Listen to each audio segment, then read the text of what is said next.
We are in Rio Negro, a county in San Gabriel de Cachoeira, 600 miles away from Manaus.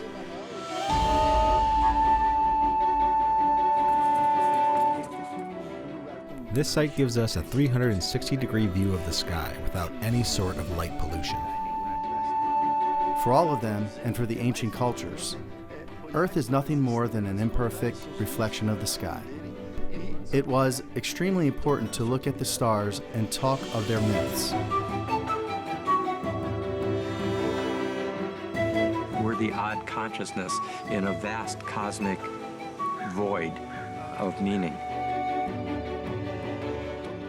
For all people here, stars served as their main guide prior to the Spanish invasion.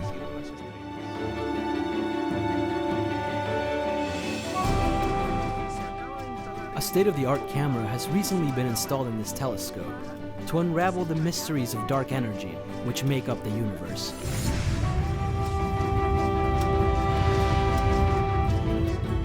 What can push the whole universe? That is what we now call dark energy.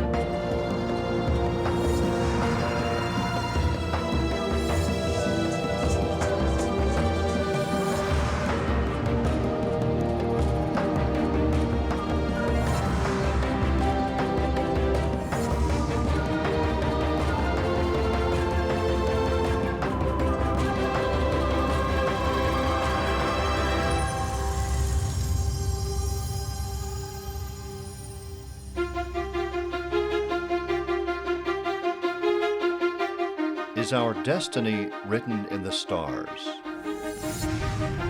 To what extent does the movement of stars in the sky influence our lives?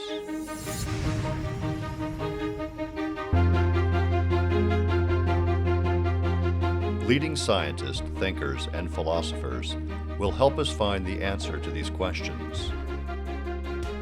We will travel to the Amazon to meet indigenous people who still keep their ancient traditions alive and govern their everyday lives by the stars. We will also visit a modern observatory that explores the mysteries of dark energy.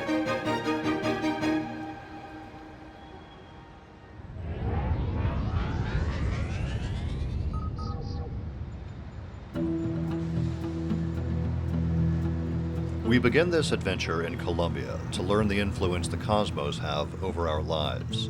We are traveling with Hermond Puerta, scientific director of the Planetarium of Bogota, who is an enthusiastic communicator of the secrets of astronomy. We journey towards Villa de Leyva, one of the most beautiful towns in Colombia. There is an imposing sight in its surroundings, which highlights the vast significance given to the stars by native cultures of the region.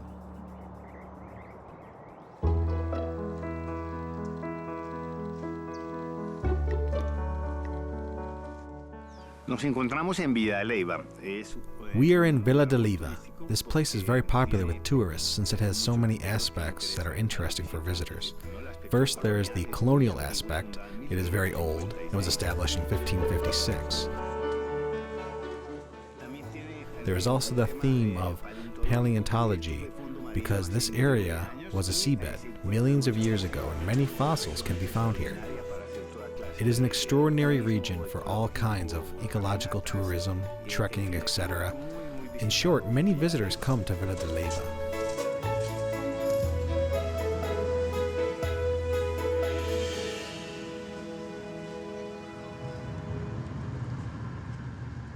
Just 3 miles away from Villa de Leyva, we find the Muisca Archaeological Park. This is a pre-Columbian site that hides important mysteries about the cosmology of the Muisca peoples.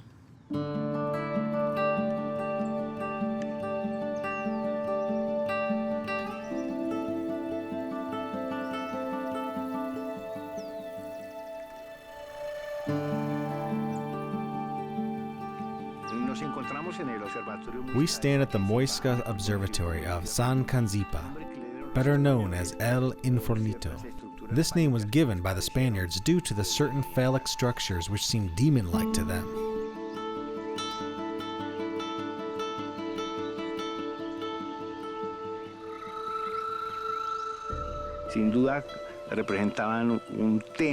Undoubtedly, the structures represented a very important temple. Nearby, 200 meters away from here, there is a river, so this place had abundant water. It is a fertile area, and agriculture is very important to the Muisca nation. So besides being a temple, or important religious site, a meeting place, it was also a village.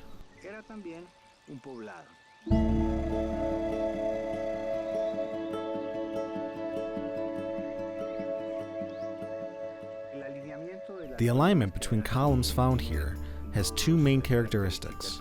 The first is that they point to a place over the mountains, where the sun rises during the equinox, which happens twice a year, on the 21st of March and the 21st of September. It is the only time of the year when the day and night have the same length, and it is important for all changes in calendars.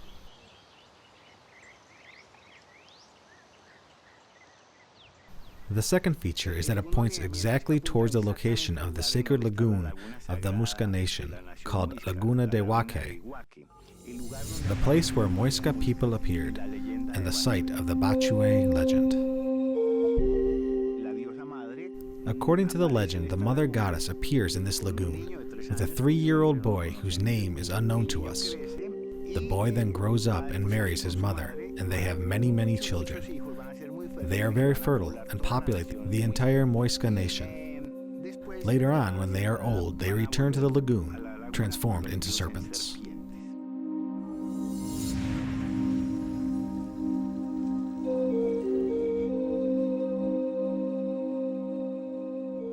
Nos encontramos aquí en el área de las columnas fálicas. Here we are in the area where the phallic columns are located. Undoubtedly, they are a symbol and represent fertility of Earth. These phallic columns can be found in two ways. One is pointing at the sun, and eventually they would be turned and placed inside the Earth, representing fertility. Therefore, both the feminine and the masculine are intimately linked within these symbols. Both the feminine side, which is Earth, and the masculine side, which is represented by the sun.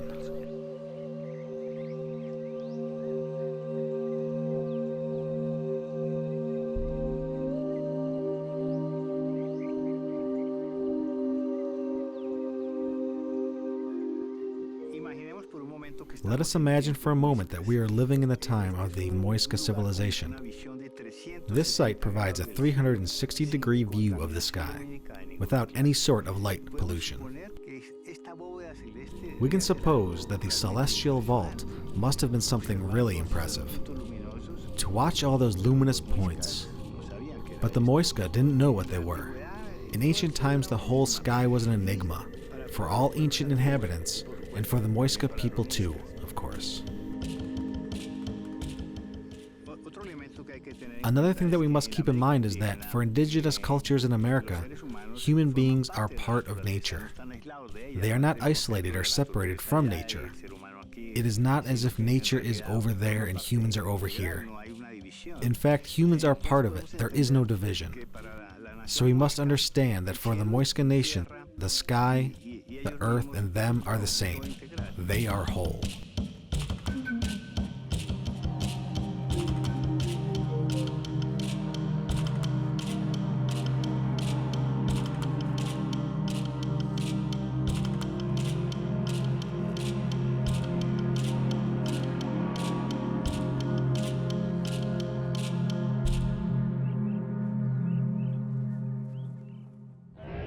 The next step of our journey is to the very heart of the Brazilian Amazon.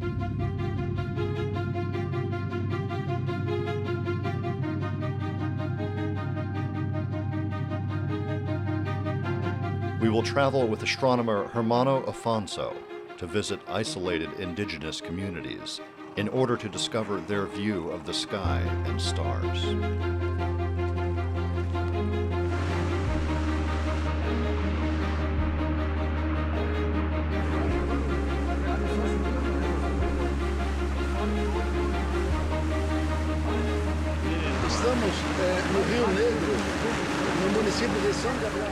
We are in Rio Negro, a county in San Gabriel de Cachoeira, 600 miles away from Manaus. We are traveling to visit an indigenous community that lives in San Giorgio, and they are a Tucano community. There, the Federal Institute for Science and Technology in Amazonia is lending us a building to work with indigenous communities in education initiatives. Nessa comunidade. Para o documentário que estamos realizando, é muito importante vir nessa comunidade. It is very important to visit that community, since we are traveling with some students from the Federal Institute who are majoring in intercultural relations and physics. They are very interested in astronomy, especially in the astronomy of their own culture.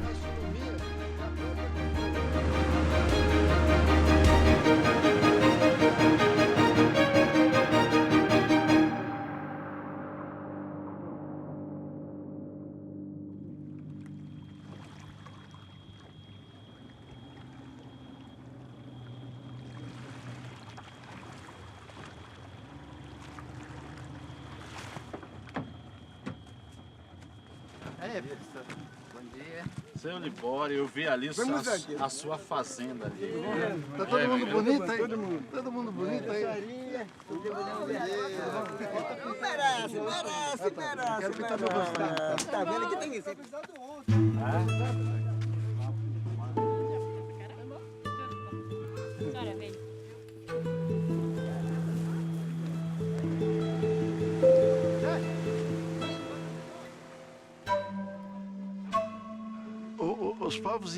For indigenous people throughout Brazil, and all ancient civilizations before science began, it was extremely important to look at the stars and talk of their myths, in order to learn from them and apply them to all activities on Earth.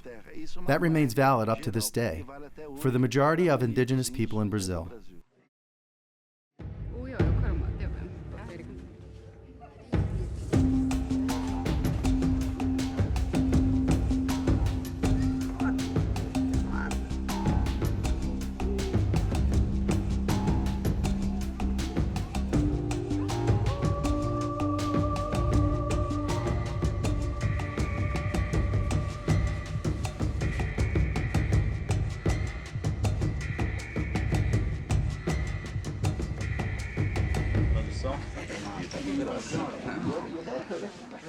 Então nós estamos falando assim, professor Germano, que agora nós vamos batizar primeiro para os senhores que vocês estão chegando, né? Vocês sempre chegaram, por favor da nossa comunidade, nossa população, né?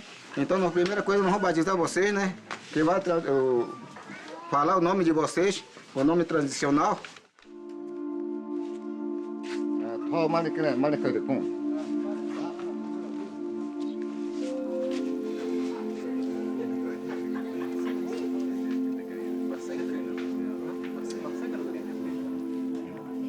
E até a cerimônia do batismo que nós estamos. The ceremony of baptism is a sacred rite. For all of them, and for the ancient cultures, Earth is nothing more than an imperfect reflection of the sky. Therefore, they're here on Earth to carry out what they see in the sky.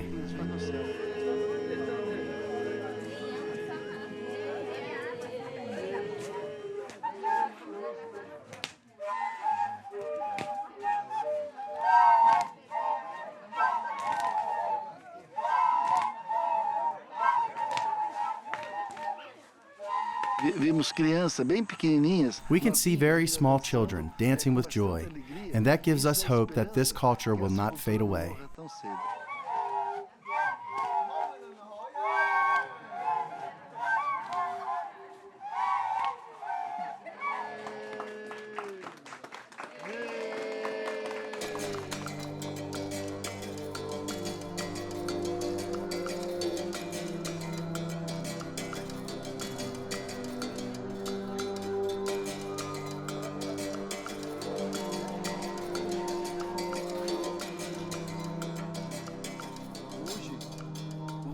Today we're going to discuss what month we are in. It is November and we can see the constellation of the serpent. Indigenous people have three types of calendars: solar, lunar, and the one of the constellation of stars. The one they use most is that of the stars. The first characteristic is that all ethnicities in Brazil, which are numerous, take as a reference the stars of the Milky Way to make up their constellations. In the month of August, the constellation that appears is called the Heron, and during that time, the animals that appear... They divide the Milky Way into different sections, with several imaginary animals. The advantage in comparison to the Western calendar is that they feature animals that exist in Brazil. They are associated with the time of the year or the season in which they appear or disappear. It is indigenous knowledge which we, the astronomers, can help rescue and preserve. We are also realizing that many things in their present can also be a contribution to us as well. What's key here is to incorporate the indigenous knowledge with ours as well, to be better fitted for survival here on Earth.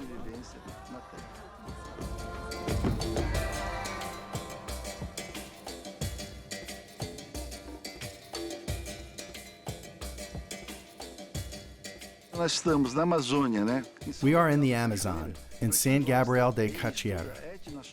For those who are fond of studying ethno-astronomy, I think this is the richest place in the world for that kind of research. We find various indigenous groups. In the morning we can speak to one group, in the afternoon to another, and each of them has a different perspective of the world. It is very enriching for anyone interested in cultural diversity.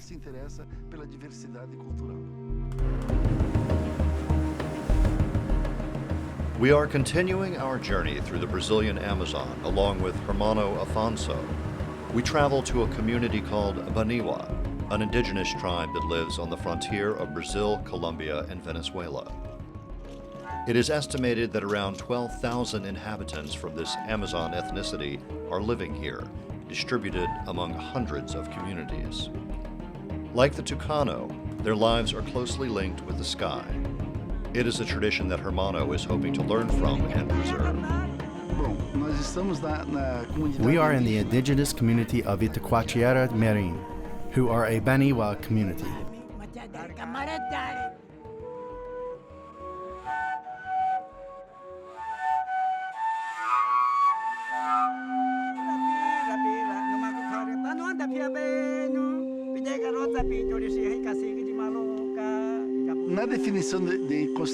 The definition of a constellation is different since, in general, it is the assembly of stars.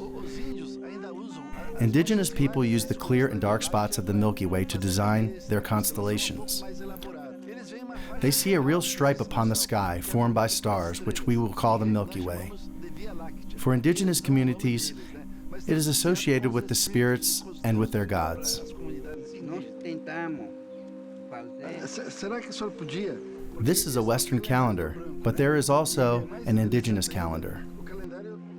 Aqui nós começamos a esse que nosso avô ensina, estrela. This teaches us about the stars, so that people know on which day to start working. If it appears through that spot, it is harvesting time. Velhos falam, agora esse tempo de roçar. The main constellations are found within the stripe, which people can easily identify in the sky. The advantage is that it is easy to find that stripe and then find the constellation.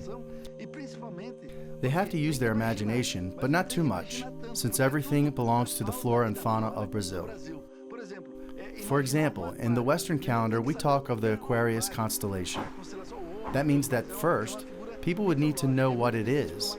It is a mythological figure, which is difficult to visualize. Even for a professional astronomer, it is difficult to imagine it in the sky. But when we refer to the local flora and fauna, it is linked and very closely associated to our culture. Besides, it coincides to the time of year or seasons when these animals or those plants appear on Earth. There is a relationship between the earth and the sky.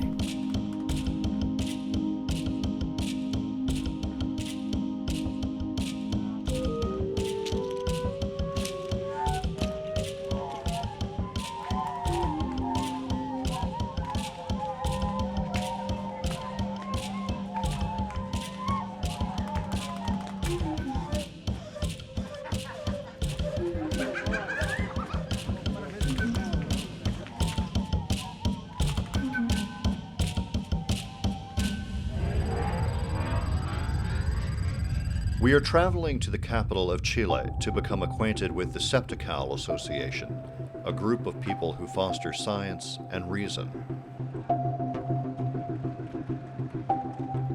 The members of this group oppose what they refer to as pseudo-scientific statements that are superstitious and irrational in society.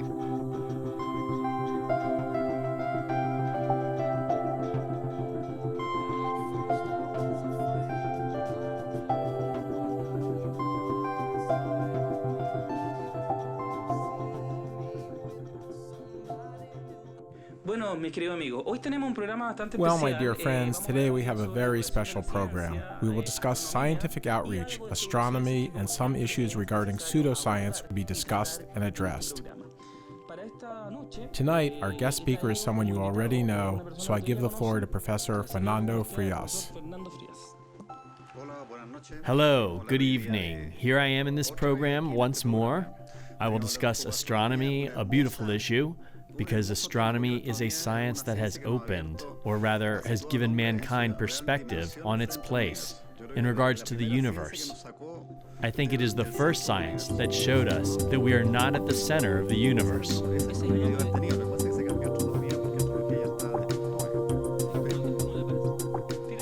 What we've been doing for around 3 years now here in Chile is to foster doubt, skepticism, and free thinking. One of our greatest motivations is to look at the other side of things. We are a rational alternative facing the rise of pseudoscience in the media, mainly on radio and TV, so that's our main goal. To be the dissenting opinion, a critical opinion, to promote some doubt so that we can think for ourselves, developing critical thinking and be better informed, and also to have arguments against the influence of pseudoscience in Chilean society.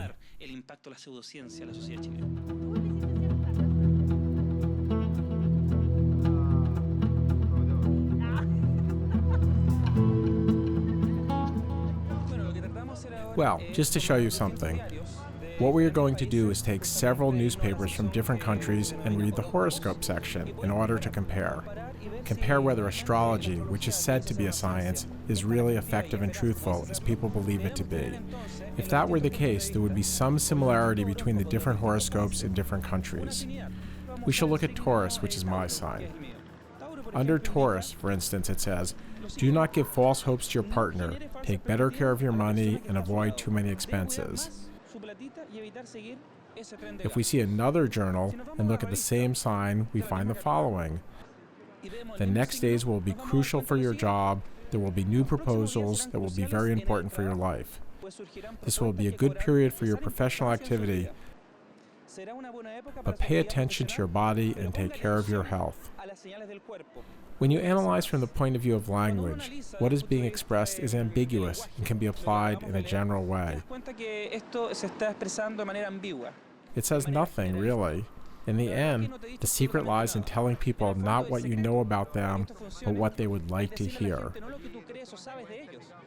Astrology has the wrong idea that the sun and the planets remain in the same place. But that changes every year by movements of the planets, by the movement of the equinox. That is, a person who is born, say, in Scorpio in 1924 is not the same as a Scorpio in 2013.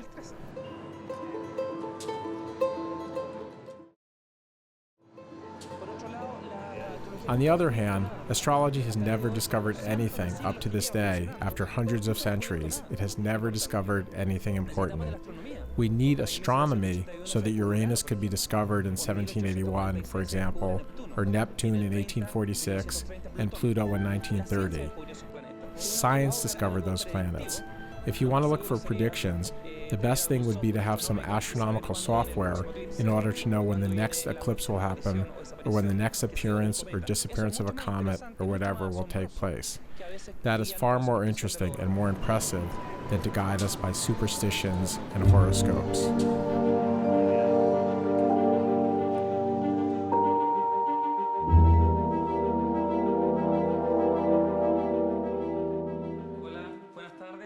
Hello, good evening. How are you, girls?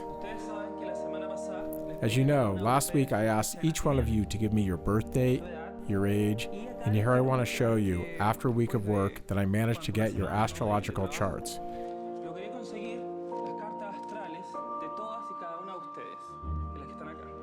So now, I will hand them over to you, and do not open them until I tell you to do so, okay?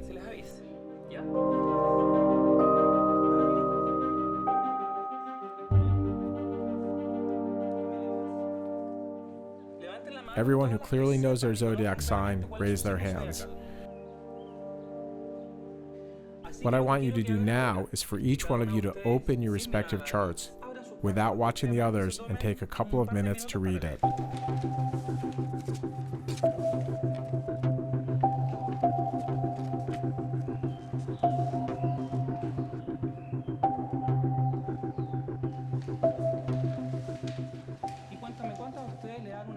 And let me know now, how many of you can give a grade according to the number of correct guesses in the predictions that you read that's above a 4, for example? Would you please read aloud, for instance, the first part of your astrological chart? The characteristics of this sign are sensibility and imagination. Although you have some failures in your personality, you are usually able to compensate with a good attitude. Ahí veo que te estás riendo tú ya te estás dando cuenta de lo que está pasando, ¿no? ¿Pueden abrir toda su carta? Lo mismo, son todas iguales. ¿Qué acaba de pasar? Son todas iguales. Hoy, ante ese texto que ustedes acaban de leer y dándose cuenta. Today, with these texts you have read and prove that they are all alike, what happened? It seems that all of us, you and I, each time we carry out this experiment somewhere else, the same thing occurs. We give excessive importance to the statements that appear there, and as you realized, they are vague and ambiguous. I thought that the astrological charts would be more personal, that there would be something in particular for each one. I think that people believe in horoscopes because they need a few words during the day that say that things will go well. It gives them hope. I was reading and thinking, I don't think this is a good definition of me. But then I thought, well, if the astrological chart says so, perhaps it's true. So I think you become persuaded because you trust. What happens is that astrology and astronomy have a lot in common, like good friends. The spelling is quite similar, isn't it? But they vary in the sense that they started as a study. Both began by observing stars. The difference between astronomy and astrology is that astrology has never been a model for predicting anything. On the other hand, astronomy has. The idea is for you to be able to understand that science is truly amazing.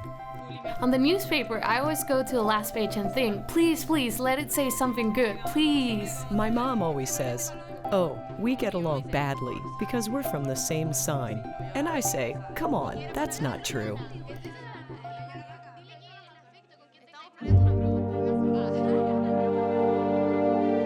We've asked astronomer Jose Massa for help in probing the world of astrology. Venimos hoy día a hablar con Gonzalo Pérez. Today we're going to speak with Gonzalo Pérez, a psychologist and astrologist, who will explain to us how it is that we perceive astrology. As an astronomer, I'm of course skeptical about what astrologists may believe. They believe in things that I don't. Still, we'll visit him and listen to his point of view.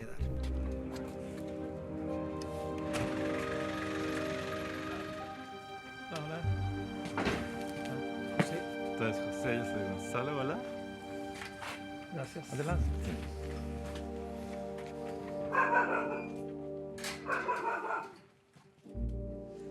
Well, I've come to learn, as a student, to hear what astrology can teach us today. I've taught history of astronomy at the university for many years. However, contemporary astrology is beyond my scope. I didn't start studying astrology through astronomy at all, but actually it was due to my own interest on learning more about the soul. Therefore, I studied psychology at the University of Chile, where I also learned about science. But I was interested in researching the mystery within. After the scientific school of psychology, let us call it that way, I discovered that there is an ancient know-how which provides a full Pythagorean view of the soul, where mathematics are pure order itself, called astrology. When one reads the so-called primitive cosmogonies, 99% of the ideas contained within them came from the people who conceived them, and no more than 1% of what was really out there. What I say is that your knowledge, which is supposed to be objective, is also a speculation. It is related to the structures of your mind. It is related with structures. Data are data. Cosmogony is not data. It is an interpretation. Yes, of course, yours and mine. We reached the same point. In ancient times, people didn't understand anything about the sky. For example, the Greeks thought that the sun was as large as the Peloponnesus. In Egyptian cosmology, the sky was elongated in a north-south direction, and the sky had a vault containing stars, and the river Nile ran through the middle of the universe. You are not taking into account the data of the soul. You are only talking as if... No. Let's because start I don't from understand anything about the soul. Let's start from there. What I'm trying to say, around 2,000 years ago, during equinox, the sun's vernal point was in Aries. But nowadays, the vernal point is in the middle of the constellation of Pisces. So, strangely, when the sun is in Pisces, what today is defined as Pisces in the constellation for astrologers, it's actually in Aries. For me, at least, I find that strange. That's when astrology coincided, this hypothetical astrological zodiac, with the astronomical zodiac. Then the other remained fixed, while the astronomical zodiac continues to move. It just seems strange to me. Obviously, it would seem strange to you, but, in fact, it moves differently from the way you think it does. Well, thinking is the only tool I have. There's no other way. Synchrony takes place when two phenomena occur simultaneously, obviously related with each other, but with no reason, explicit issue, nor logical reason that can explain it. It is what we call coincidence in our daily experience. Astrology is that, precisely, the study of coincidence. La astrología es eso, el estudio del coincidir. Autumn and winter would be awful in these places if we didn't know that spring would return. For sure. The sky has that. It gives a sensation of permanent perfection. All ancient cultures, as mentioned before, would organize, make a system, an explanation, their myths regarding what human life is, what reality is. Always in connection with the stars, planetary cycles, the cycles of the moon and the sun.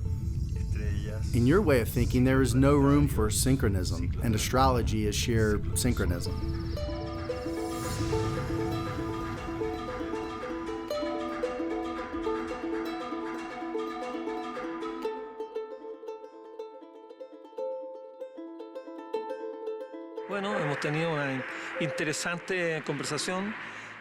Well, we've had an interesting conversation. In some points more productive than in others. It's not easy for two worlds that walk separate paths to reach a point where they meet. Obviously, through conversation, we can realize that what Gonzalo is stating is related to the soul. And that is an interpretive art, a study on interpretations. Un arte interpretativo es un estudio sobre interpretaciones, la astronomía. Astronomy deals with the retrieval of data. So, it was interesting, but I don't believe it is very likely that these two worlds can meet.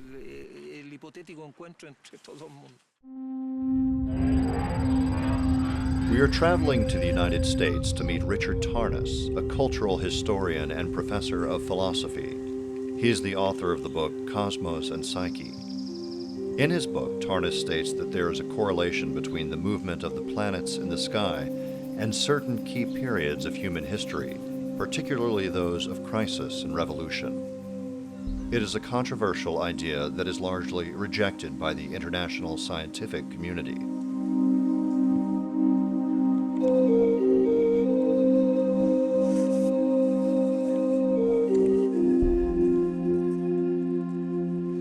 Idea of the archetype comes out of philosophy and ancient Greek philosophy.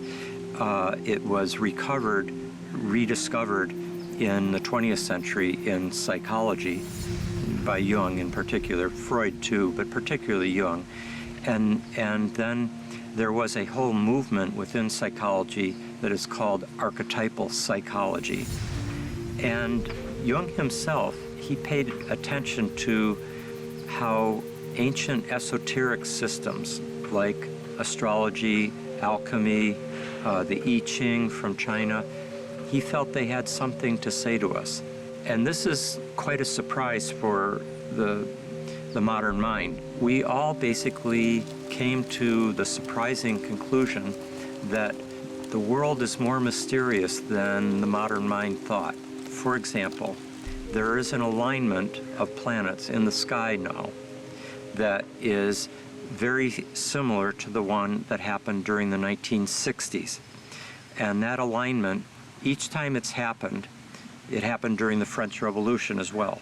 When these two planets come together, it happens to be Uranus and Pluto, that tend to be characterized by very powerful activations of a revolutionary impulse, a desire for radical change. Everything breathes together. Everything is interconnected. The stars, human soul, the movements of the birds, everything breathes together. But it does suggest that the world is ensouled, that the cosmos has an anima mundi.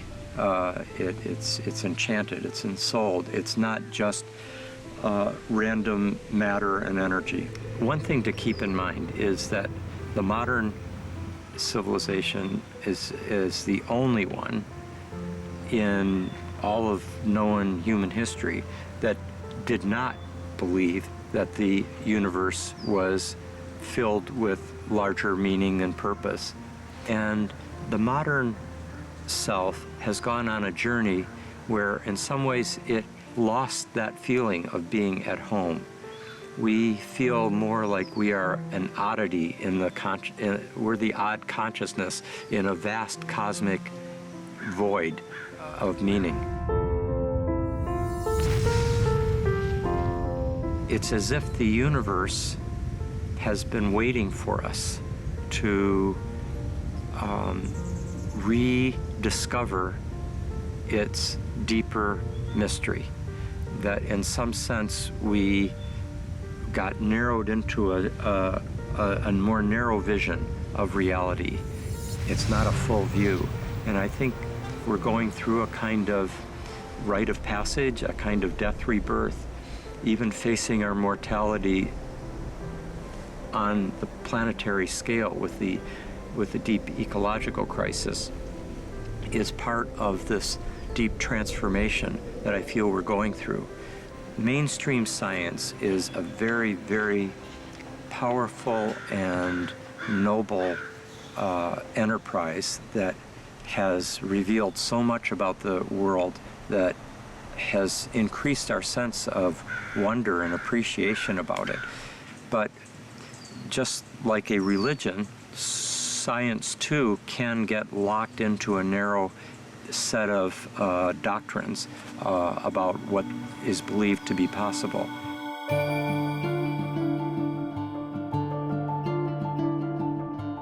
The difference between the astrology that is in the newspapers, where the horoscope columns, that's like a caricature, a cartoon version of the profound archetypal astrology that I've been talking about.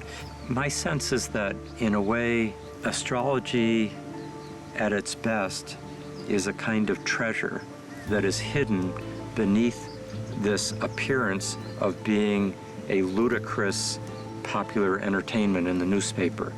But behind that veil is something much deeper, much more profound, and it's very intellectually satisfying. In fact, I find the greater the intelligence and scholarship that one brings to the study, the more fulfilling are the results of the study.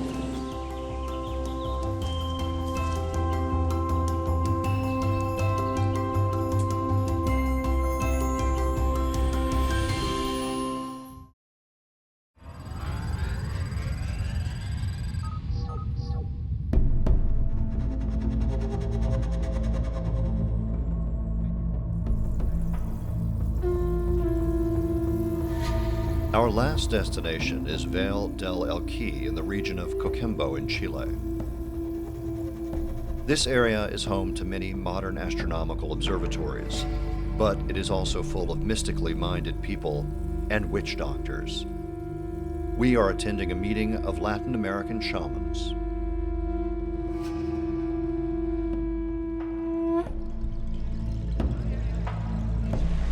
Muy buenos días. Good morning. We are spiritual guides from Bolivia. We are coming with you to share these practices of wisdom which come from our ancestors. Estas prácticas de sabiduría de nuestros antepasados.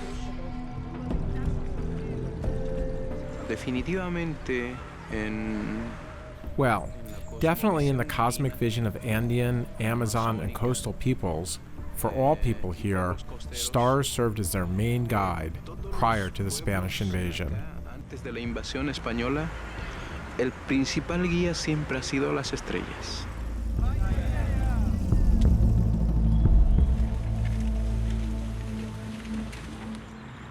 Yapunaka yapushta sinyataki, kameraki, uiwanaka uiwasta sinyataki, koyana chil, akawanaka humar maitas nipta.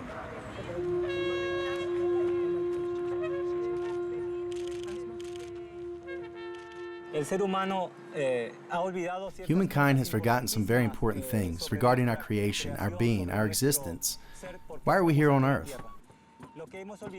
What we have forgotten, particularly, is that the Earth is our mother and it is a living being. When we forget that and we do not see it as a living being any longer, as a mother, well, we drift apart from her. In ancient times, people loved the stars and they began to study the stars. That is the reason why we have a great appreciation towards the moon, the stars like Venus, the planets, the Pleiades, our Father, the Sun, whom we place at the center of our creation, of our beliefs.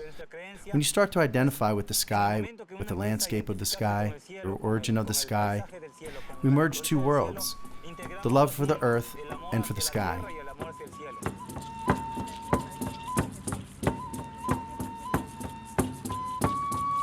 The Elqui Valley has some of the clearest skies on the planet. The experience of observing stars at night has not only attracted men and women in search of a mystical experience, but also many professional astronomers who have turned this land into their central base of operations to explore the mystery of the universe.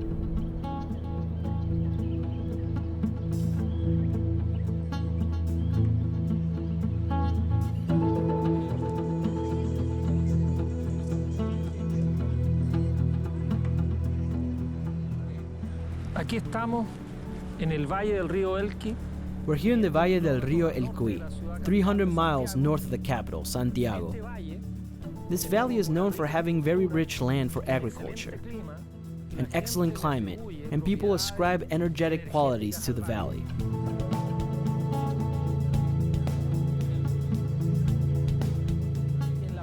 On the high areas of the valley, there are communities who engage in meditation and other types of skills. But this valley is truly a place for launching astronomy in Chile. We are visiting Cerro Tololo to watch the stars of the Chilean sky from this beautiful valley.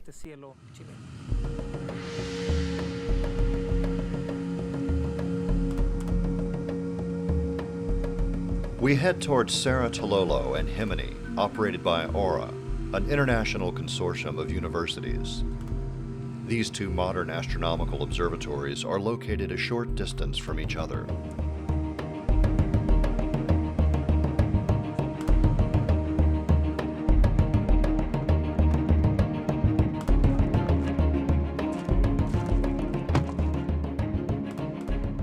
Estamos frente al telescopio Gemini. We're in front of the Gemini telescope, where a modern device is being installed, which will enable us to see for the first time planets orbiting other stars.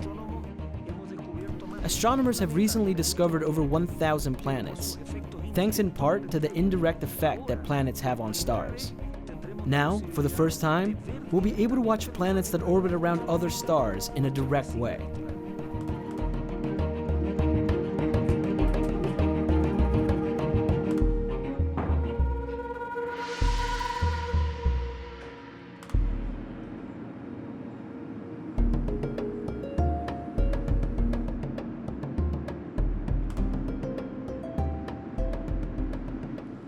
Este es el telescopio Gemini Sur. This is the Gemini South telescope, which measures 8 meters in diameter. The Gemini project consists of two similar telescopes. One is installed in Hawaii, the big island of Hawaii. The other is installed here, in Cerro Pachón, very close by Cerro Tololo. Both telescopes are part of an international project involving many countries that will give us the opportunity to observe, for the first time, the entire sky, from the North Pole to the South Pole, with 8-meter class instruments. These are not the twins in the sky. They are not Castor and Pollux. It's simply a play of words given by astronomers in the last decade to the largest project in the United States.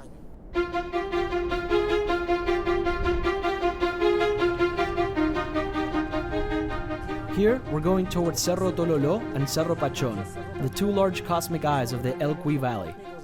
Cerro Tololo is located at an altitude of 7,200 feet above sea level, and Cerro Pachón at 8,500 feet above sea level.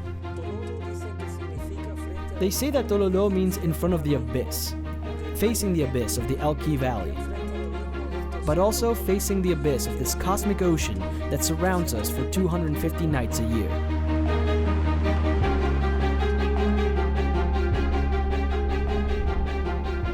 From Cerro Tololo, astronomers have observed the violent death of hundreds of stars known as supernovas.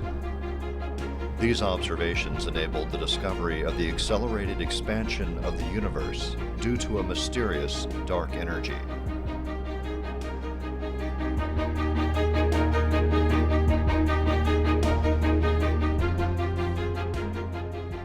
Con el telescopio que tengo a mis espaldas, the telescope behind me was used for one of the greatest discoveries of contemporary cosmology.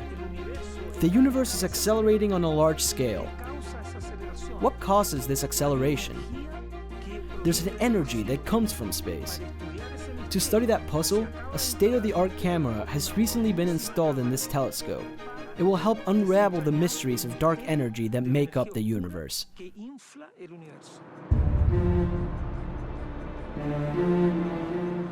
Near Tololo, a new megatelescope is being built to unravel the mystery of dark energy.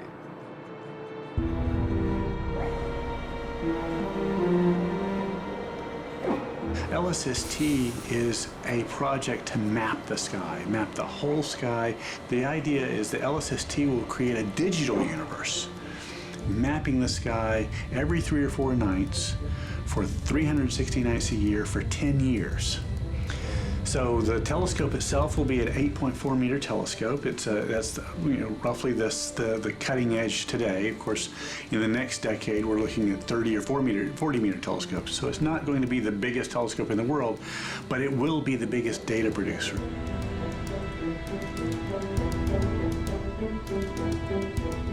We're building the LSST at the site of the discovery of dark energy itself. Both teams that participated in the Nobel Prize in 2011 used the Blanco 4-meter telescope to search for supernova, search for these exploding stars, and use them as distance measurements, as yardsticks, shall we say, to measure the size of the universe. And then the question came, well, what can cause that acceleration? What can push the whole universe?